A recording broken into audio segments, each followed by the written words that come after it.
Flames burst out of the twisted metal as if the sky itself had shattered and hurled its anger down to earth. Screams blended into a roar where no words could be understood, only fear and despair. Leah woke in the middle of smoke and heat, trapped in the dead silence of her own shock. She was only 15, and anyone would have said she should be the first to panic, to close her eyes and wait for adults to save her. But it didn't happen that way. While grown men and women stumbled in terror, forgetting about anyone else, Leah felt an odd kind of clarity. She understood that if she didn't act now, no one would make it out alive. Her younger brother, Josh, lay nearby, his head knocked against a seat frame. Leah grabbed his shoulder, shook him, and heard a faint groan. He was alive, but the floor trembled under them as beams cracked overhead, and fire crept closer. She stood, knees shaking, and stepped through the wreckage. Her sneaker caught on a shard of metal. She nearly fell but managed to steady herself. Just a few feet away, an old man groaned, his leg pinned under a seat. People rushed past, eyes wide, every face locked on its own escape. No one stopped. Leah looked at her brother, then darted toward the man. She had no strength, no training, but with all her weight she shoved the seat aside. He yanked his leg free, limping badly, and clutched her arm as though it were the only thing keeping him alive. Smoke thickened until every breath burned. Her eyes stung, her chest screamed for air. Someone shouted, "Another explosion's coming." People pushed, tripped, clawed at each other to get out. Some fell and never rose. The adults, the ones she had always believed would know what to do, were frantic shadows, helpless. Leah felt the weight of something terrifying. She couldn't be more afraid than they were. She gripped Josh's hand, pulled the old man up by the shoulder, and led them forward through the chaos. They reached the aisle where shattered glass glittered like shards of ice and luggage spilled everywhere. Leah noticed that most were stumbling blindly, not knowing which way to go. She didn't know either, but instinct shouted at her. Stay away from the core of the fire, from sparking wires, from smoke crawling low. A memory from a school safety talk surfaced. Stay low in smoke. She dropped to her knees and pulled the others down with her. For a moment it seemed like they had made it outside. Cold wind brushed her face, but it was a cruel trick. The wrecked wing sprawled ahead, burning with fuel. Flames towered taller than any person, a wall alive with heat. Some tried to rush straight through, their clothes catching fire instantly. Leah squeezed her brother's hand until her knuckles whitened and shouted, "This way." Her voice cut through the noise with startling force. Heads turned toward her. She didn't know where the path would lead, but she saw a gap between two massive chunks of fuselage. No fire there, only heavy smoke. The first steps were the hardest. The old man staggered, Josh coughed and cried. Leah clenched her jaw, refusing to look back. Her arms and legs ached, her hair reeked of fuel. Fear knifed into her chest, cold and sharp, but she realized stopping meant dying. Falling meant never rising again. The terror pushed her forward, step by step, until her stride became an order. Move or burn. Someone behind her yelled, "Kid, stop. That's a dead end." She didn't answer. She kept moving, certain of nothing except that she had to lead. She became a thread of motion in the chaos, and people began to follow. First a few, then more. Her small figure in the smoke turned into the only direction they could trust. Then it happened. The blast shook the ground so hard that everyone dropped to their knees. Fire roared upward, raining sparks. Leah threw herself over Josh, shielding him, and pressed her back against the old man. Heat licked at their clothes, the stink of burned fabric rising. A scream ripped the air. Leah lifted her head. The wing had collapsed, sealing off the open path. Only a narrow crack remained, a jagged hole in the wreckage, like death itself holding the door open for just a moment. "Go now," she shouted, and people squeezed through one by one. Each push into that gap felt like stepping straight into the unknown. Leah shoved Josh ahead, steadied the old man, turned back for the ones behind. She didn't know why they obeyed her, why hardened adults listened to a teenager. Maybe because she was the only one who dared move first.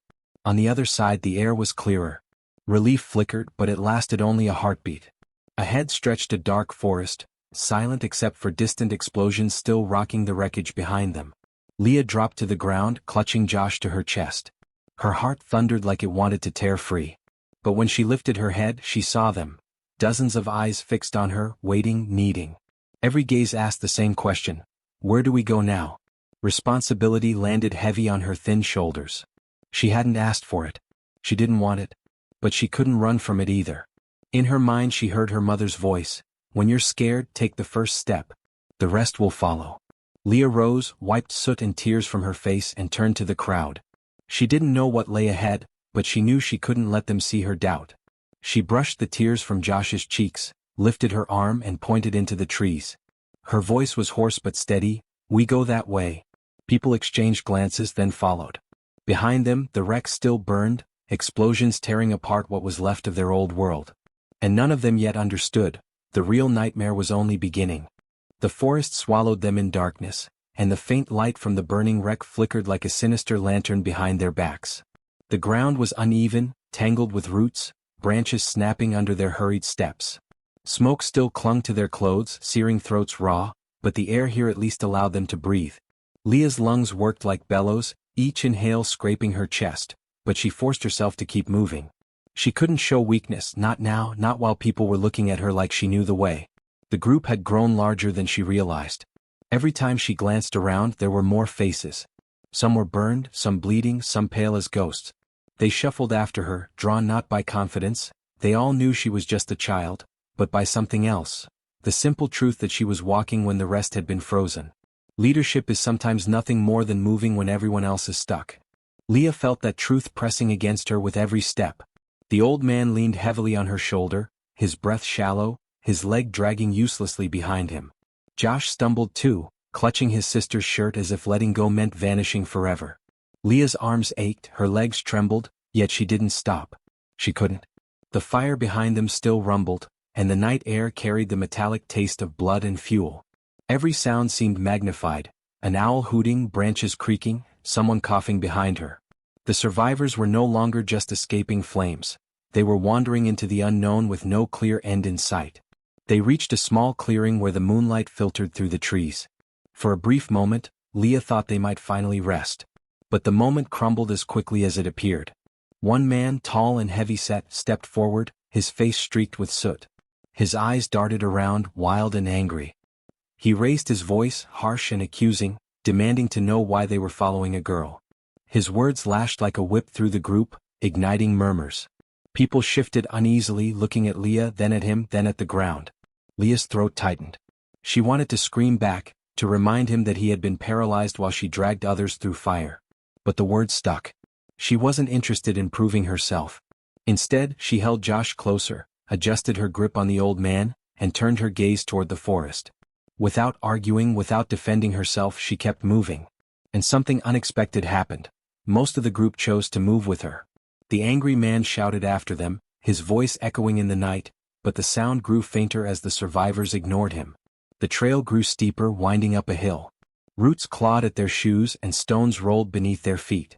Leah stumbled twice but never fell. Behind her, groans and cries of pain rose, but so did determination.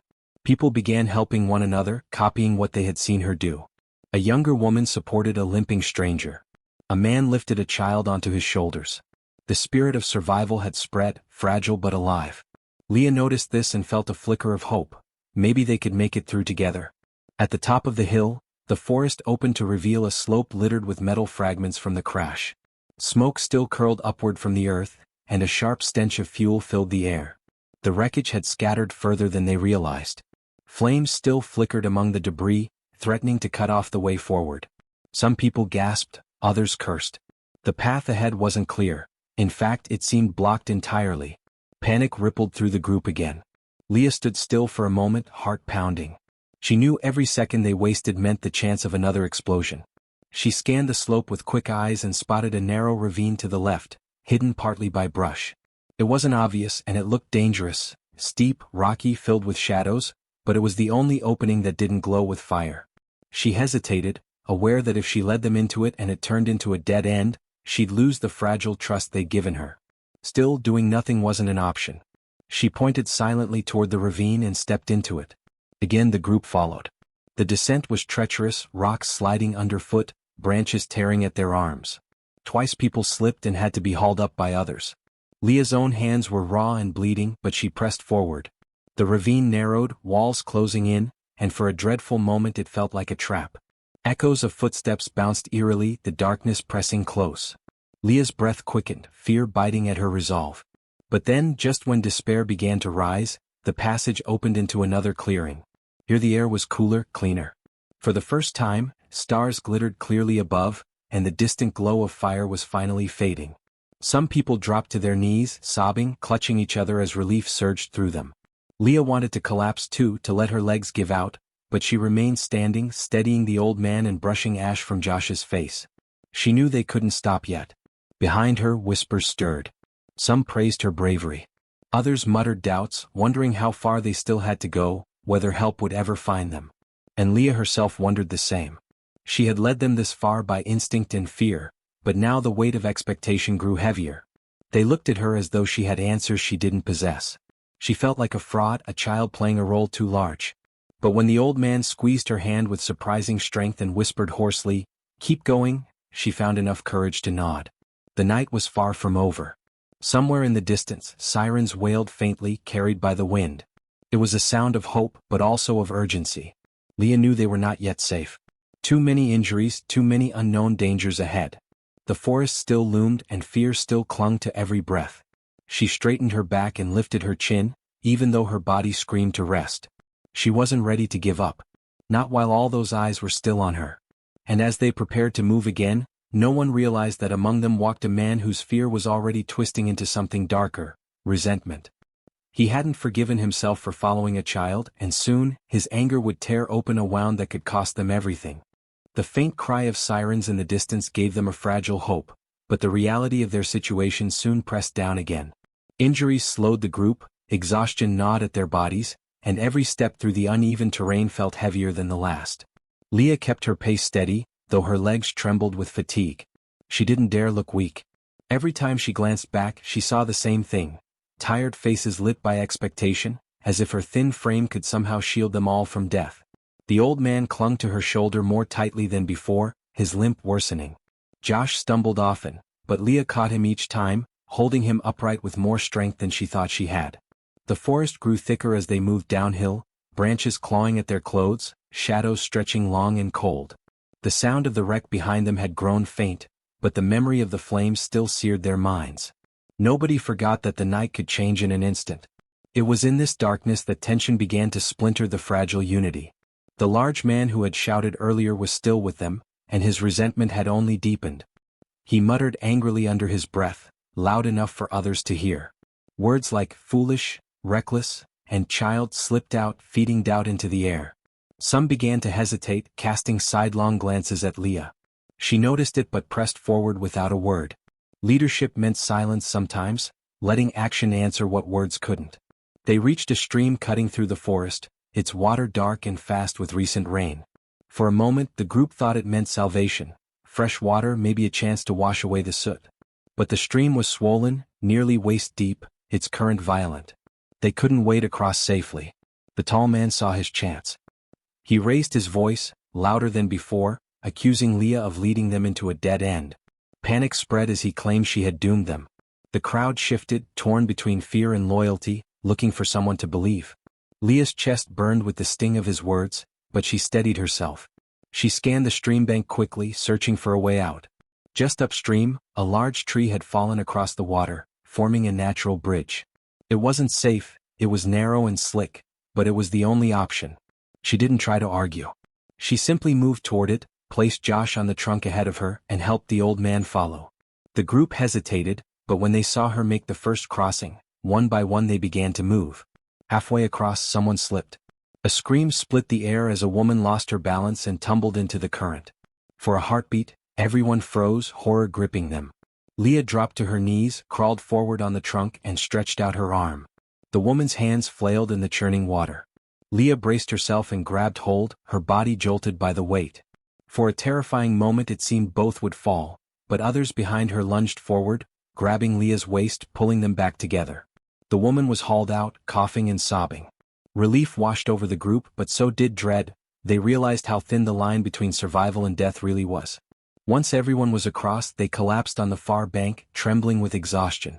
The man who had sown doubt glared at Leah but said nothing this time. The others had seen her save the woman, and for now, his authority shrank beneath hers. Still, Leah knew his anger hadn't disappeared. It lingered, simmering, waiting for its next chance to break free. The night deepened, colder now that the adrenaline was fading. Some of the survivors began shivering uncontrollably, their clothes still damp from the stream. Leah gathered branches, and soon a small fire was coaxed to life. Its warmth lifted their spirits, but it also brought silence. No one wanted to admit what they feared most, that they were lost in the woods, miles from any road, with no guarantee that help would ever find them. Leah sat close to Josh, wrapping him in her arms. Her body throbbed with pain, her hands raw, her hair stiff with ash. She wanted to sleep more than anything, but she couldn't. Every sound in the forest made her sit upright, every crack of a twig pulled her back to full alertness. She had become their leader by accident, but the responsibility clung to her like chains. She thought of her mother's words again, of that lesson about taking the first step, and held on to it like a lifeline. The fire's glow flickered across their faces, revealing the depth of their exhaustion. Some whispered prayers. Others stared blankly, too drained to speak. Leah could feel their hope rising and falling like the flames, fragile and ready to be snuffed out. She knew they needed more than warmth. They needed a reason to keep walking when dawn came. She promised herself she would find it. Yet even as she made that promise, she couldn't shake the feeling that trouble was coming, not from the wreckage behind them but from within their own group. Resentment, fear, anger, they were as dangerous as the flames they had escaped. And before this night was over, they would learn just how deadly that truth could be. Dawn came slowly, the gray light filtering through the trees and pushing back the shadows. The fire they had built during the night had burned down to embers, leaving behind smoke and the faint smell of charred wood. Leah hadn't slept at all. She had sat upright against a tree, one arm wrapped around Josh, the other ready to steady the old man whenever he stirred. Her eyes felt heavy, but the responsibility pressing down on her refused to let her rest. The group stirred restlessly, their faces pale, eyes hollow. Fear had settled deep into their bones and hunger gnawed at their stomachs. They needed direction, yet the forest seemed endless. Leah stood and stretched, her muscles stiff from the night. She scanned the area and noticed faint tire tracks in the dirt, partly obscured by fallen leaves. It was the first real sign of human presence. She didn't want to give false hope, but she knew the group needed something to cling to. She motioned for them to follow. Murmurs rose, some relieved, others skeptical. The large man glared at her, his distrust smoldering hotter than ever, but he walked behind the others, his jaw set tight. The tracks led them deeper into the forest, winding along uneven ground. The morning light grew stronger, but so did the weight of exhaustion. One woman limped badly, her ankle swollen from the crossing at the stream.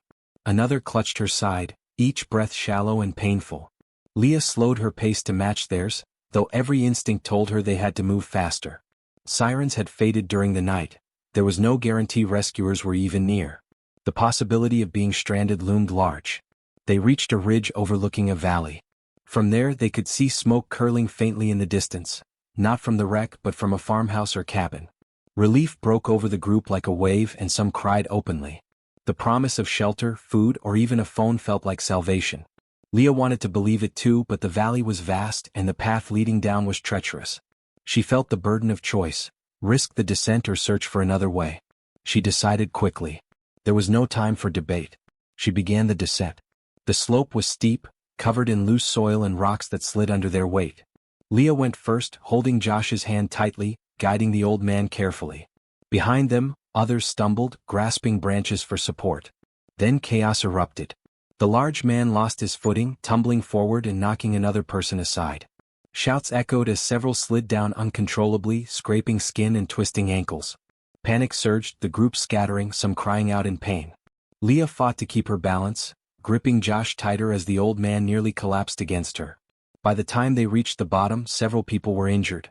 Scrapes and cuts bled freely, and one man's leg bent at an unnatural angle.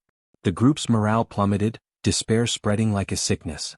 The angry man seized his moment. He shouted that Leah had led them into disaster again, that her recklessness was killing them. His voice cracked with rage, and this time more than a few nodded in agreement.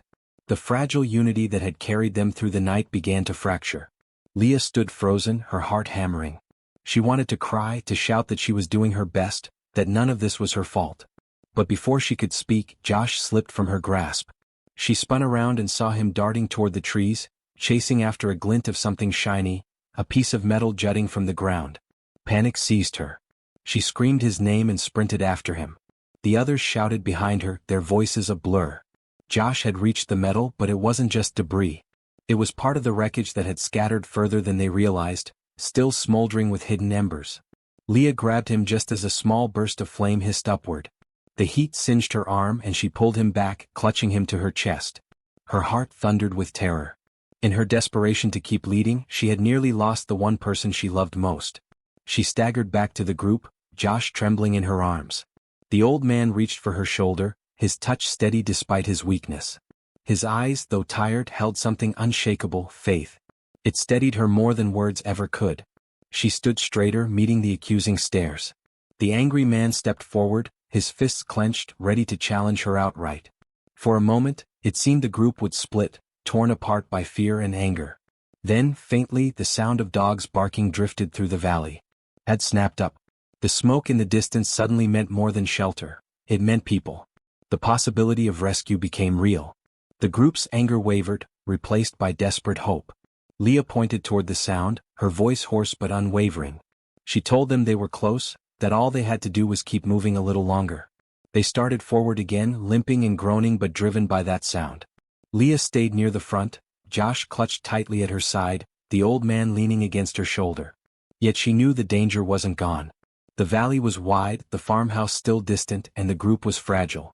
The man who resented her was still there, his rage not extinguished but waiting.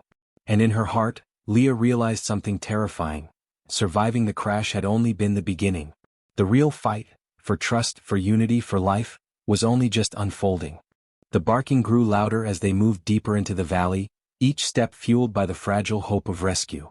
The morning sun filtered through the trees now, its warmth a small comfort against their aching limbs and blistered feet. Leah's heart pounded with both relief and dread. The smoke rising from beyond the ridge promised salvation, but she knew nothing was guaranteed. The farmhouse might be abandoned, the people inside unwilling to help, or worse, it might be farther away than it looked. Still, the group followed because they had no other choice. Josh clung to her side, his small hand damp with sweat. The old man leaned on her shoulder, every breath ragged, but his eyes burned with determination. Behind them, the survivors shuffled along, some limping, some coughing, all carrying the same exhaustion. And within them simmered doubt. They hadn't forgotten the angry man's accusations. He walked close now, his jaw tight, his fists clenched, the weight of his resentment pressing against the fragile unity Leah had fought to hold together. When they finally broke through the trees, the sight of a weathered farmhouse appeared before them. Smoke curled from its chimney, and two dogs barked from a fenced yard, their tails stiff. Relief surged through the group. Some cried openly, others whispered prayers. Leah felt tears sting her eyes, but she held them back. She couldn't afford to collapse now. She urged the group forward, though every muscle in her body screamed for rest. As they drew closer, the dogs barked louder and the farmhouse door creaked open. A woman in her 60s stepped out, her apron dusted with flour, her face lined with both age and suspicion. She froze at the sight of the battered crowd stumbling toward her yard. Her hands trembled, but she didn't retreat. Instead, she shouted for her husband. Moments later, an older man appeared, a rifle in his hands. The survivors tensed, fear spiking again. After fire and darkness, the sight of a weapon felt like another cruel twist. Leah stepped forward, pushing Josh behind her. Her heart hammered in her chest, but she lifted her chin. She didn't beg, she didn't cry. She simply told them they had survived a crash, that people were injured, and that they needed help. Her voice cracked, but the conviction behind it was undeniable. For a long moment, the husband studied the group, his eyes moving from face to face. Finally, he lowered the rifle, his shoulders slumping. He told them to come in. The survivors flooded toward the yard, their relief breaking into sobs and gasps. The dogs circled, barking but wagging their tails. The old couple ushered them toward the barn, where hay bales offered a place to sit, and water was drawn from a pump. Some collapsed instantly, drinking with shaking hands. Others lay down and wept, overwhelmed. Leah helped the old man lower himself onto a bale, then knelt beside Josh, brushing his hair from his soot-streaked face. For the first time since the crash, she allowed herself to breathe. But peace lasted only moments. The angry man stepped into the barn, his voice rising again. He claimed Leah had nearly killed them all, that if not for his strength they wouldn't have made it. His words carried venom, fueled by the exhaustion of the group. Some heads turned uncertainly toward Leah, and doubt flickered once more. She felt the weight of his attack like a stone pressing against her chest. For a second, silence hung heavy, and it seemed he might win them over. Then the old man she had saved on that first night spoke. His voice was hoarse but clear as he told them who had carried him, who had led them when no one else moved, who had pulled them through fire and smoke while others froze. He looked at Leah and called her their leader, the reason they were alive. His words struck like a hammer, breaking the angry man's power. Murmurs of agreement spread, survivors nodding, their eyes filling with gratitude. The angry man's face twisted with rage, but he saw the tide turn against him. He turned away, muttering curses, but he could no longer break the fragile unity Leah had forged. In that moment something shifted. For the first time, the group didn't just follow her because they were afraid. They followed because they trusted her. The farmhouse became a sanctuary. The old couple gave them bread, blankets, and a phone to call for help. Sirens returned, this time real and close, drawing nearer until emergency vehicles pulled into the valley. Rescue workers poured out, bringing stretchers and medical supplies, their radios crackling. Relief crashed over the survivors like a wave. Some laughed, some collapsed in sobs, others embraced strangers as though they were family. Leah stood in the center, exhausted beyond words, Josh leaning against her side. She watched as the others were carried to safety, her heart swelling with both pride and disbelief. Reporters arrived soon after, cameras flashing, questions shouted. At first they didn't notice her. She was just a girl, soot-streaked and small, clutching her brother's hand. They looked for adults to interview, expecting someone else to tell the story. But then the survivors pointed to Leah. One by one voices rose, telling how she had led them, how she had pulled them from fire, how she had found the way when no one else could. Eyes turned toward her, cameras finally focusing on her young, weary face. Leah felt her cheeks flush, her throat tighten. She didn't feel like a hero. She felt like a scared child who had stumbled forward because she had no other choice. Yet as she stood there, the old man reached out, his hand trembling but steady, and placed it over hers. He whispered that she had saved more lives than most adults ever could. She met his eyes, and for the first time she allowed herself to believe it.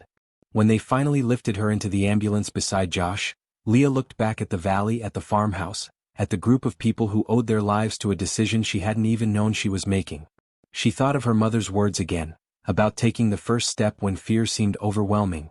She realized now that courage wasn't the absence of fear. It was moving through the flames with fear pounding in your chest, refusing to stop. And as the ambulance doors closed, she understood that everything had changed.